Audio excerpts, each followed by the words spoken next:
সত্যিই কি বঙ্গোপসাগরে তৈরি হয়েছে সাইক্লোন, ধেয়ে আসছে ঘূর্ণিঝড় রিমাল? এই নিয়ে এবার মুখ খুললেন ডিরেক্টর মৃত্যুঞ্জয় মহাপাত্র। বুধবার দেওয়া একটি সাক্ষাৎকারে ডিরেক্টর মৃত্যুঞ্জয় মহাপাত্র বলে, এখনো পর্যন্ত এমন কোনো পূর্বাভাস নেই যেখানে বোঝা যাচ্ছে আদৌ গভীর নিম্নচাপটি সাইক্লোনে পরিণত হবে।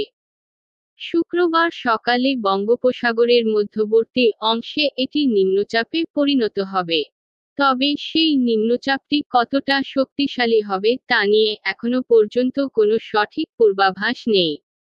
মৃত্যুঞ্জয় মহাপাত্র বলেন, যদিও মে মাসে গভীর নিম্নচাপ সাইক্লোনে পরিণত হওয়ার একটা সম্ভাবনা তৈরি হয়, তবে ঘূর্ণিঝড়ের শক্তি, ল্যান্ডফলের সময় নিয়ে বিশদে জানানো হবে আগামীকাল, অর্থাৎ 23শে মে।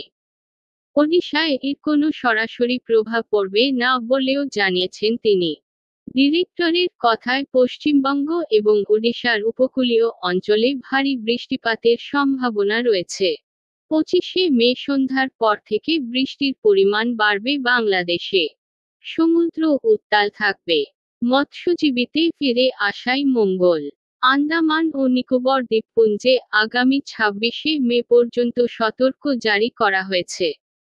তিনি জানিয়েছেন, সাইক্লোন রিমাল আছড়ে পড়লে এটাই হবে বর্ষা পূর্ববর্তী প্রথম ঘূর্ণিঝড়। স্পেশাল ওয়েদার বুলেটিন বলছে, বঙ্গোপসাগরের দক্ষিণ পশ্চিম এবং সংলগ্ন মধ্যবর্তী এলাকায় একটি নিম্নচাপ তৈরি হয়েছে। এবার এটি অগ্রসর হবে উত্তর পূর্ব দিকে। শুক্রবার অর্থাৎ 24শে মে সকালে এটি বঙ্গোপসাগরের মধ্যবর্তী অংশে গভীর নিম্নচাপে পরিণত হবে। এরপর সেটি উত্তর পূর্ব এবং সংলগ্ন উত্তর পশ্চিমে অগ্রসর হবে 25শে মে সন্ধ্যায়।